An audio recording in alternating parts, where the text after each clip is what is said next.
Hello friends, welcome to Devasi law classes.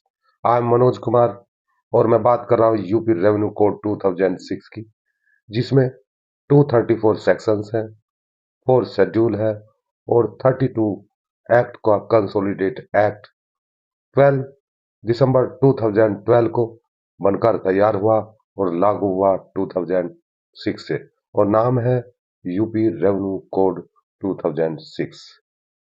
दोस्तों, ये chapter 12 है जो बात करता है कलेक्शन ऑफ लैंड रेवेन्यू, यानी भू राजस्व का संग्रह।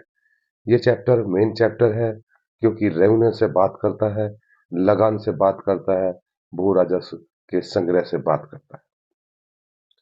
इस कोड का उद्देश्य चीजों को सही करना, भू राजस्व को इकट्ठा करना, ये प्रथम इसका काम था। अभी सेक्शन 163 बात करती है land revenue to be the first charge, यानी भू राजस्व प्रथम प्रभार होगा। जो पहला प्रभार गवर्नमेंट की तरफ से होगा, स्टेट गवर्नमेंट जो लैंड रेवेन्यू के बारे में बात करती है, उसका प्रथम चार्ज भू राजस्व का चार्ज होगा। सब सेक्शन 1 बात करती है the land revenue assessed on any holding shall be the first charge on such holding and also on trees or buildings standing thereon, or the rents, profits, or produced thereof। जो subsection 1 बात करती है कि जो भी holding होगी, जो भी जोत होगी, उस पर स्थित भवन हो या कोई वृक्ष हो या उससे आने वाले जो लाभ हो, उन पर पहला प्रभार किसका होगा? भू राजस्व का होगा कि इससे भू राजस्व मिले। दोस्तों, इसकी सबसेक्शन 2 बात करती है the claim of the state government in respect of any other sum recoverable as error of land revenue shall have priority all unsecured claim or any land against thereof। भू राजस्व का कोई भी बकाया राशि जो स्टेट गवर्नमेंट की तरफ से संबंधित है और वो रिकवरेबल है, और उसी को ही प्राथमिकता दी जाएगी। यानी जो प्रथम चार्ज उस होल्डिंग पर लगा हुआ है कि इस पर भू राजस्व का संग्रह करना है, यदि कोई बकाया है तो उसको प्रथम प्रियोरिटी यानी बेसिस पर इकट्ठा किया जाएगा, क्लेम किया जाएगा। सेक्शन 164 भूमिधर टू बी जॉइंटली, यानी भूमिधर जॉइंटली, सेवरली, अलग अलग हो या संयुक्त रूप से हो, वे सभी भू संग्रह यानी लगान के लिए जिम्मेदार होंगे, उनको देना पड़ेगा। क्या है कि सब सेक्शन सॉरी ऑल को भूमिधर, सभी संयुक्त भूमिधर, और जो संयुक्त रूप से रह रहे हैं, अलग अलग रह रहे हैं, गवर्नमेंट को पेमेंट करेंगे वो टाइम पर। कैसे कि जो टाइम दिया जाएगा उस टाइम पर वो उस जोत का जो भी संयुक्त रूप से या अलग अलग जो भी लगान होगा, जो भू राजस्व होगा, उसको वो देने के लिए उत्तरदायी होगा। सेक्शन 165 बात करती है लैंड रेवेन्यू। क्या है कि भूमि पर लगान लगाया और लगान कुछ नहीं दे पाए, कुछ लोग नहीं दे पाए, ये सेक्शन उस बारे में बात करती है कि लगान जब इकट्ठा हो जाए और वो देना पड़े तो वो किस तरीके से उसको देना है। उस लैंड के जो रेस्पेक्ट में एग्रीकल्चर ईयर है, उसको फर्स्ट डे ही उसको देना पड़ेगा। इसमें क्या है कि 50% नवंबर में और 50% बाद में, जब उसका दूसरा शुरू होता है। 2 बार में 50-50% करके हम लैंड रेवेन्यू दे सकते हैं। सेक्शन 166 सेक्शन 166 बात करती है कि गवर्नमेंट किस तरीके से जो कलेक्शन करेगी रेवेन्यू का, वो क्या उसका तरीका होगा। देखिए, गवर्नमेंट जैसा चाहे वो अरेंज कर सकती है, एम्प्लॉय रख सकती है, जैसे अमीन वगैरह, और कोई एजेंसी भी रख सकती है। इसलिए कि लैंड रेवेन्यू इकट्ठा करना है, उसकी मर्जी है, वो जैसा चाहे उस तरीके से उसका प्रबंध कर सकती है कि लैंड रेवेन्यू इकट्ठा करना है। Section 167 section 167 defaulters. सेक्शन 167 की जरूरत क्यों पड़ी? दोस्तों, लैंड रेवेन्यू जो प्रथम प्रभार था गवर्नमेंट स्टेट गवर्नमेंट का, वो इकट्ठा हो जाता है। कुछ लोग नहीं देते। जब नहीं देते तो उन जो नहीं देने वाले लोग हैं उनके लिए जरूरत पड़ी कि हम रेवेन्यू कैसे इकट्ठा करें, और गवर्नमेंट 166 में प्रबंध करती है, तरीके देखती है, और जो जैसा चाहे वो वैसा तरीका बनाती है, और उन लोगों से जो नहीं दे पा रहे, जो किसान अपना रेवेन्यू नहीं दे पा रहे, उनको किस श्रेणी में डाला? डिफाल्टर की, व्यतिक्रमी की। जो व्यतिक्रमी मतलब नहीं दे पा रहा है, जो नहीं देता है क्या? रेवेन्यू। रेवेन्यू लैंड रेवेन्यू नहीं देने वाले को डिफाल्टर की श्रेणी में डाला। अभी हमें जरूरत पड़ी कि उस डिफाल्टर से, उस किसान से हम रेवेन्यू इकट्ठा करने के लिए क्या तरीके, स्टेट गवर्नमेंट क्या तरीके अपनाती है, इन इस कोड में इसकी जरूरत पड़ी। अभी सेक्शन 167 डिफाल्टर की बात करता है। Any land revenue due and not paid or on or before the date specified in section 165 become therefrom an error, and the persons liable for its payment shall become default। बंदे पर जो specified date को बताया गया था section 165 में, जो प्रबंध किया गया था स्टेट गवर्नमेंट ने कि इस तरीके से हम लैंड का एरर, जो रेवेन्यू एरर है वो उसको लेंगे, लेकिन वो देने में समर्थ हो जाता है, पेमेंट नहीं कर पाता है, तो वह एक डिफॉल्टर की श्रेणी में आ जाता है। सेक्शन 168 सेक्शन 168 बात करती है certified account to be evidence of error. ये कौन करता है? ये तहसीलदार करता है कि भाई ये इसका अकाउंट है, इस अकाउंट के थ्रू ये पैसा देगा। पैसा क्या है? चेक और दूसरे माध्यमों से नहीं, वो कैश और दूसरे जो माध्यम हैं, जैसे एक बैंक, एक पोस्ट ऑफिस, पोस्टल ऑर्डर आदि द्वारा भी दिया जा सकता है। अभी 169 रिट ऑफ डिमांड क्या है कि किसान जो बकाया नहीं दे पाता, और बकाया नहीं दे पाने पर गवर्नमेंट, स्टेट गवर्नमेंट क्या करेगी? रिट ऑफ डिमांड, एक मांग पत्र बनाएगी, और मांग पत्र में क्या करेगी कि सारा जो बकाया है उसके लिए वो उस किसान, उस डिफॉल्टर, उस व्यतिक्रमी को बोलेगी कि ये जो अमाउंट है ये आपको देनी पड़ेगी, ये इसका डिमांड नोट है, अदरवाइज हम दूसरे तरीकों से आपसे ये ले लेंगे। 169 सिर्फ बात करती है कि आप इस पेमेंट को दीजिए, ये आपके अगेंस्ट है, आपकी लैंड रेवेन्यू, जो लैंड होल्डिंग है उस पर ये बकाया है, इसे आप पे करें, और इतने टाइम में करें। कितने टाइम में? जैसा तहसीलदार चाहे, और उसको लगता है कि ये दे सकता है, he is capable to give the amount of land revenue, जो भी उसका दिन और डेट वगैरह वो रखता है, as he may deemed fit. अभी डिमांड रिट जारी कर दी गई है, लेकिन फिर भी वो दे नहीं पा रहा। कौन नहीं दे पा रहा? किसान पैसा नहीं दे पा रहा।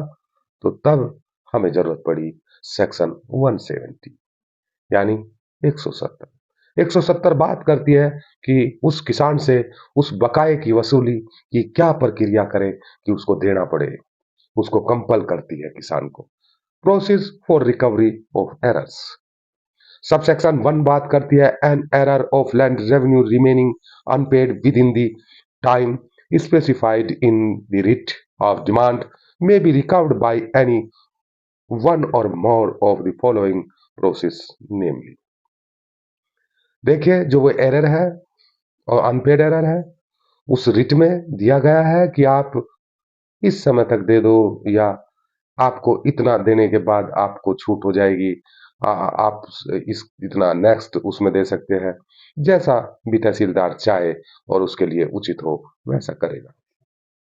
लेकिन फिर भी वो किसान वो लैंड होल्डर नहीं दे पाता, तो 170 में उसको क्या क्या तरीके हैं कि उसको कंपल कर दे, मजबूर कर दे कि भाई आपको अब तो देना ही पड़ेगा। उसका सब क्लॉज ये बात करता है, by arrest and detention of the defaulter.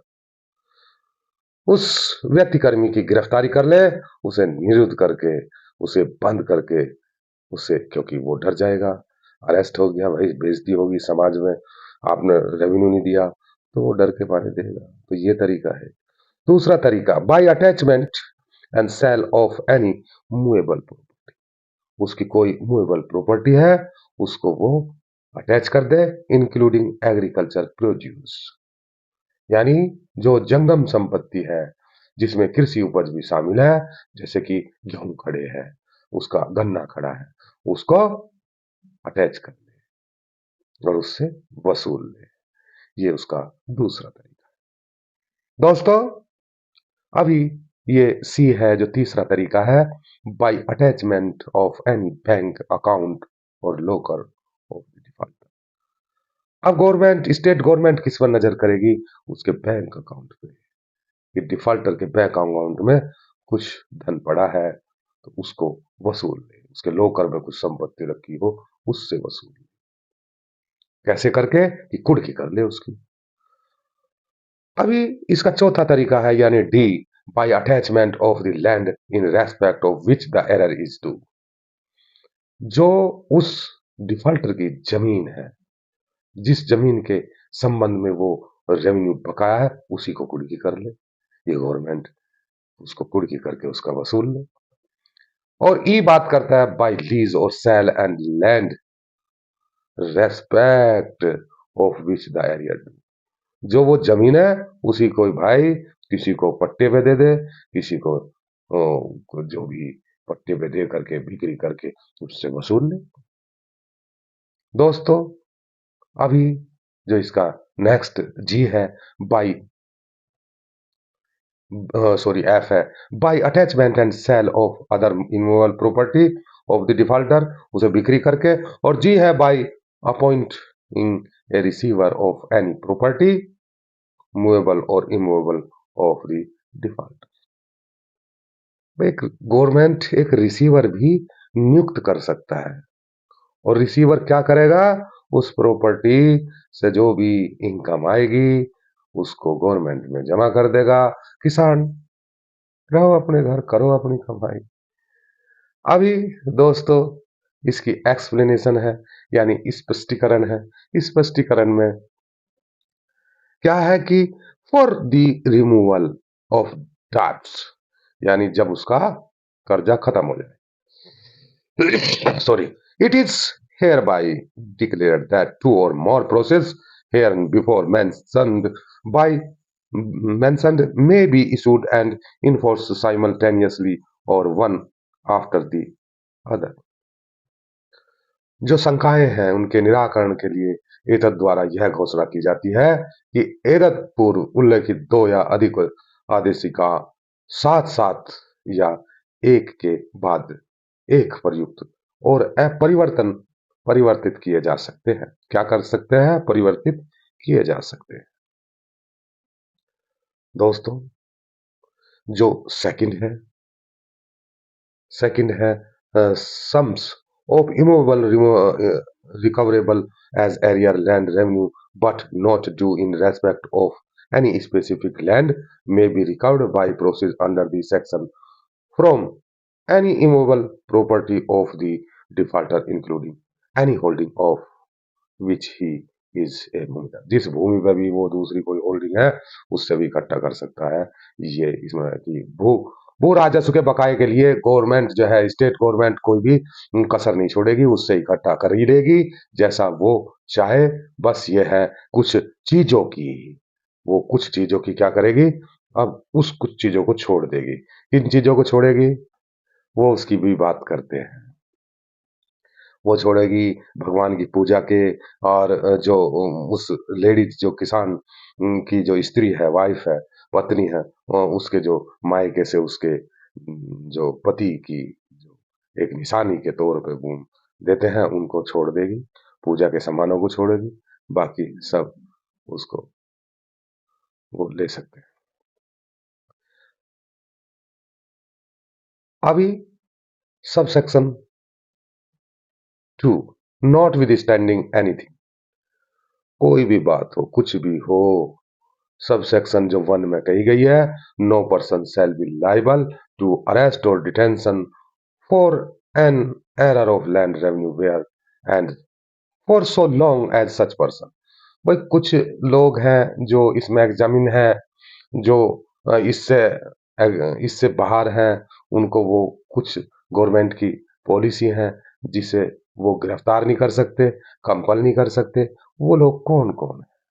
इसका सब क्लोज ए बात करता है वुमेन, माइनर और senior citizen age of 65 year और मोर, और क्या है, person as referred in the section 95।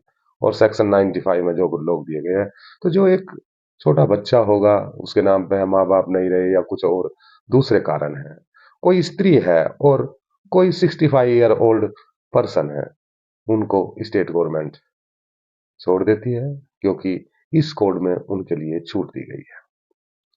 दोस्तों, अभी इसका बी है, बी बात करता है belong to the armed force of the union. हमारे जो आर्मी के फोर्स के जवान हैं, उन लोगों के लिए छूट है, क्योंकि वो किस स्थिति में है और कहां पर है, स्टेट गवर्नमेंट इसको एग्जाम्प्ट करती है। सी एग्जाम्प्ट अंडर 133, 135, और जो ये सिविल कोड में एक प्रोसीजर दिया गया है, उन लोगों को भी एग्जाम्प्ट करती है। Subsection 3, no person shall be detain, no person shall be detained in custody under this section unless the officer issue in the arrest warrant his reason to believe। जो ऑफिसर है, कौन issuing officer, who is issue the arrest warrant, जब तक उसको reason to believe ना हो जाए, उसको विश्वास ना हो जाए कि हाँ ये करना सही है और ये इसके ही इंटरेस्ट में है, हित में, process of detention will be compel the payment of the whole or substantial portion of area. यानी उसको लग जाए कि भाई कुछ ले दे कर ठीक है, कि आपका 1,000 है और आपने 500 रुपये दे दिए, और उस 500 रुपये देने से वो चाहता है कि हाँ ठीक है 5 से आगे दे देगा, एकदम इतना पैसा नहीं दे सकता, तो वो उसको छोड़ सकता है। ये इसमें बताया गया, यानी उसकी डिस्क्रेशनरी पावर है कि ठीक है आगे दे देगा। सबसेक्शन 4 बात करती है the officer issuing the arrest warrant may withdraw such warrant if the defaulter pay or undertakes to pay the whole or substantial portion of arrear and furnishing adequate security therefor. जो जो उसके against जो भी किसान का बकाया है, यदि उसके लिए वो सिक्योरिटी दे देता है, कुछ पार्ट की देता है या पूरे की दे देता है, तो तब उसको वो ऑफिसर विड्रॉल कर सकता है। क्या कर सकता है? जो वारंट इशू करा है अरेस्ट का। अभी सबसेक्शन 5 है, not with standing anything contain in subsection 1, not defaulter shall be arrest unless the amount sought to be recovered exceed 50,000 rupees. यदि 50,000 से अधिक नहीं है और उससे कम है, ये नहीं है कि 1,000 रुपये भी उसको जो अरेस्ट कर लिया जाए, तो ये ठीक नहीं है। तो यानी कि जो कोई भी बात होते हुए किसी भी स्थिति में जो व्यक्ति कर्मी को तभी गिरफ्तार किया जाएगा, कब किया जाएगा? जब वसूली के लिए धनराशि 50,000 रुपये से अधिक हो। 50,000 रुपये से अधिक हुई, गिरफ्तार कर लो भाई, क्योंकि गवर्नमेंट का काफी पैसा पेंडिंग है, ड्यू है। Section 172, attachment and sale of movable property. अब क्या, जंगम संपत्ति की कुर्की और बिक्री। गवर्नमेंट क्या करेगी? या तो उसकी कुर्की कर लेगी, बिक्री कर लेगी, अपना पैसा उसको वसूलना है, इसमें ये बताया गया है। The subdivisional officer may attach and sell movable properties of the defaulter including agriculture produce। भैया जो पैदा भी हुआ है उसे भी, और जो उसकी मूवेबल प्रॉपर्टी है, गवर्नमेंट अपने पैसे के लिए उसको बलि चढ़ा सकती है, उसको कभी भी बिक्री कर सकती है और उसकी कुर्की कर सकती है। सब सेक्शन 2, दोस्तों, गवर्नमेंट अपना पैसा कभी नहीं छोड़ती है, उसकी डिस्क्रिशनरी पावर है, वो चाहे तो छोड़ सकती है। और आपने देखा है इस कोड में बताया गया कि सभी संपत्ति जो भी है स्टेट गवर्नमेंट की है, और जो उस पर काबिज है लैंड होल्डर है, जब तक उसकी है, यदि वो नहीं है तो स्टेट गवर्नमेंट उसको ऑक्युपाई कर लेती है, उसको अपने पास कर लेती है, या लैंड मैनेजमेंट कमेटी को दे देती है, और जैसा वो उचित चाहे वैसा कर सकती है। क्या है कि देश की संपत्ति भारत सरकार की है, और ऐसे ही स्टेट गवर्नमेंट जो है स्टेट की संपत्ति स्टेट गवर्नमेंट की है। यदि कोई उस पर काबिज नहीं है, कोई किसान, लैंड होल्डर या कोई नहीं है। इसमें बात करता है subsection 1 and sale under subsection 5, namely किस तरीके से वो उसको अटैचमेंट करके बिक्री कर सकती है। ए द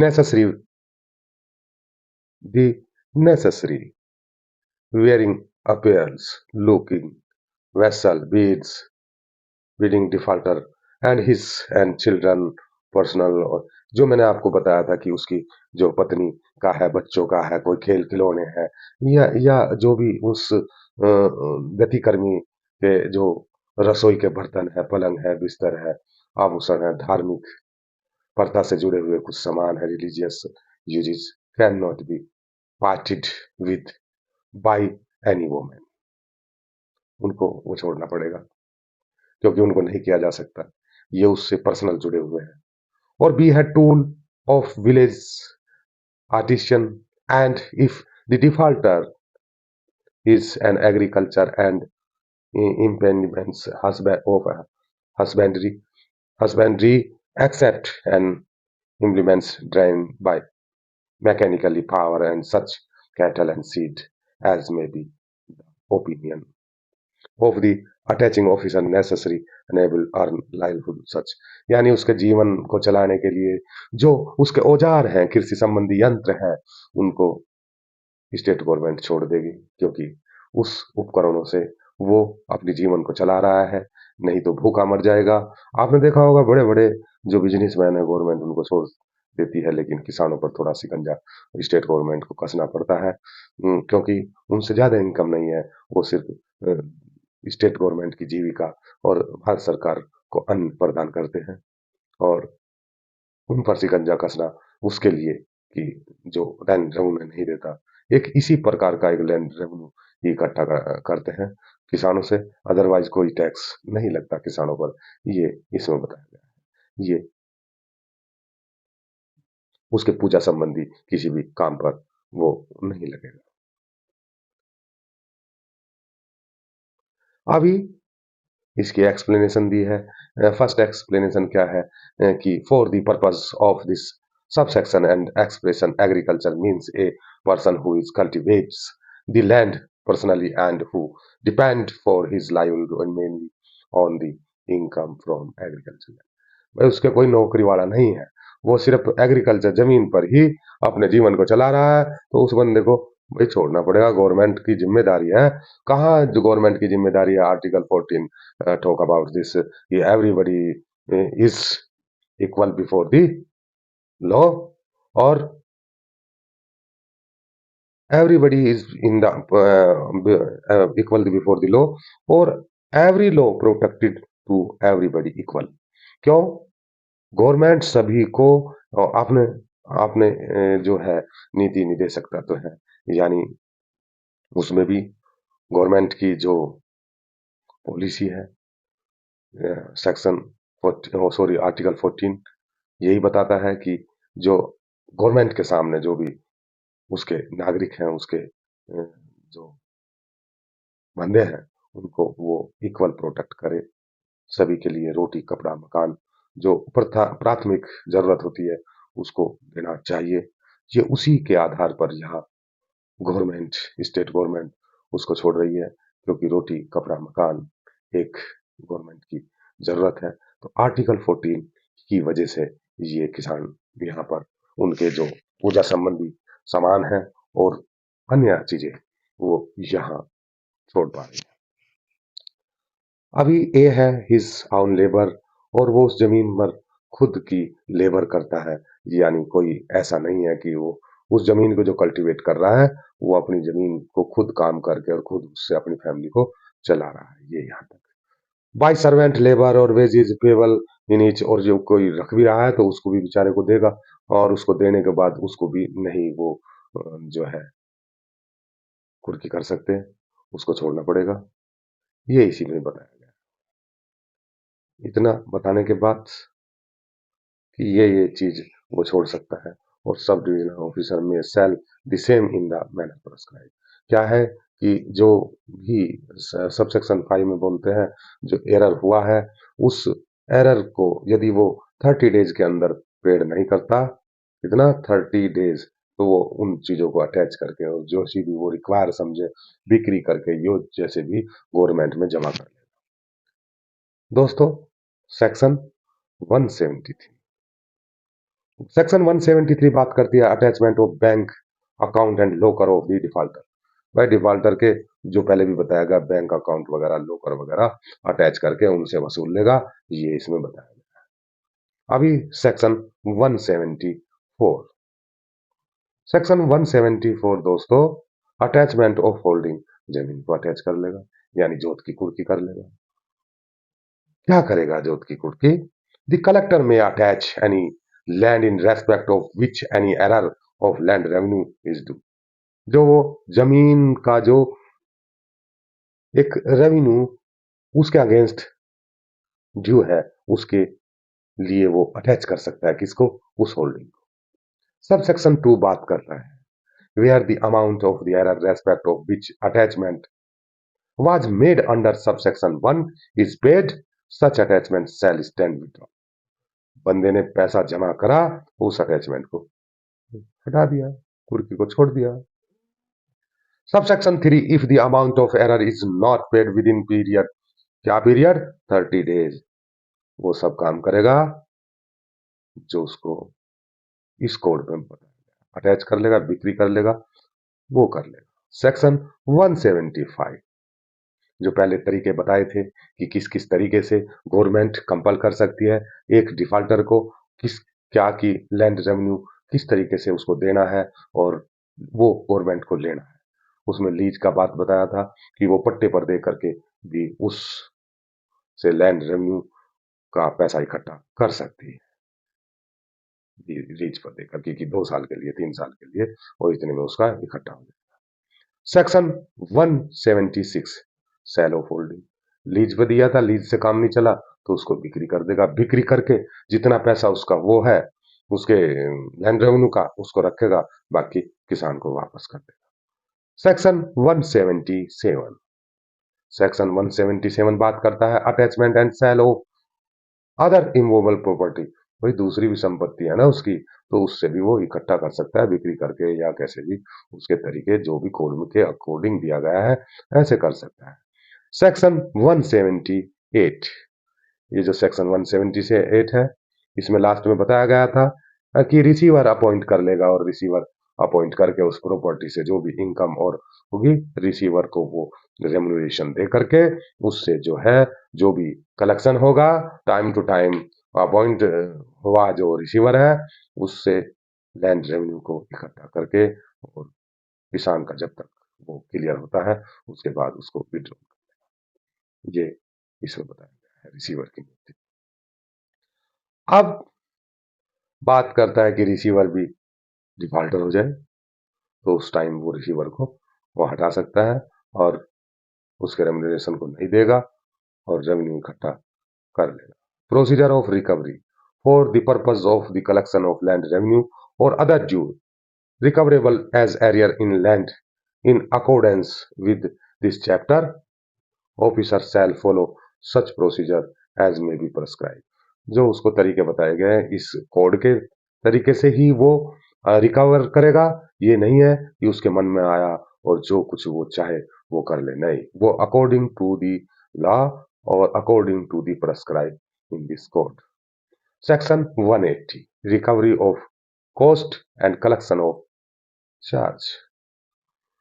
सेक्शन 180 बात करती है कि किस तरीके से रिकवरी होगी उस कॉस्ट की और कलेक्शन का चार्ज कैसे लगाएगा।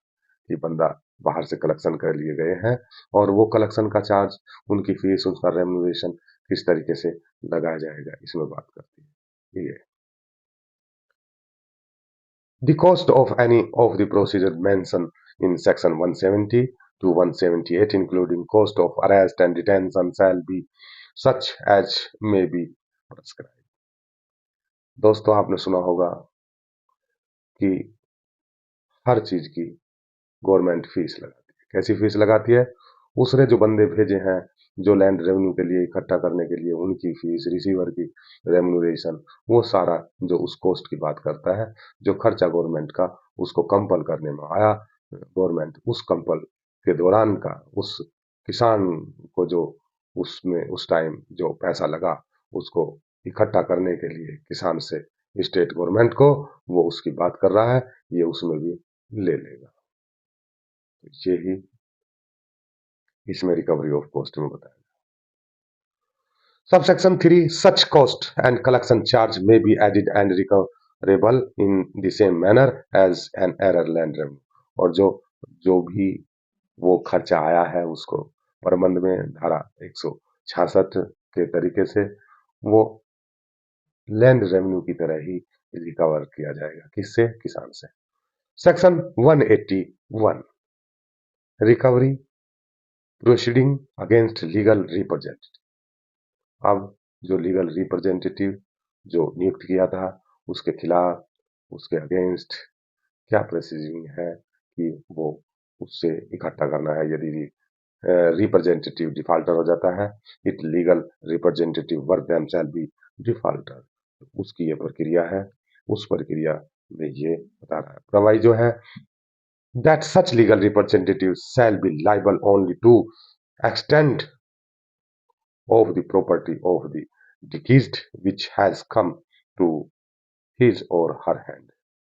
जो बंदा, कई बार बंदा मर जाता है जो किसान, और उसको रिप्रेजेंटेटिव दिया जाता है, उसका जो भी रिप्रेजेंटेटिव है, तो वो उससे भी उसी तरीके से वो काम करेंगे। Subsection 2, where any person has become surety, जहां कोई बंदा श्योरिटी दे देता है for the amount of due the defaulter he may be received against under this chapter as if he were himself be defaulter. यदि किसी ने किसी की श्योरिटी दी है, किसी ने किसी की श्योरिटी दी है, तो उस तरीके से ही उसको कंपल किया जाएगा जैसे कि वो एक डिफॉल्टर। दोस्तों ये नेक्स्ट पार्ट में करूंगा क्योंकि काफी बड़ी वीडियो होगी है। अभी सेक्शन 181 तक कंप्लीट हो गया है और ये नेक्स्ट में होगा। जय हिंद, जय भारत। यदि वीडियो अच्छी लगी तो प्लीज लाइक एंड सब्सक्राइब।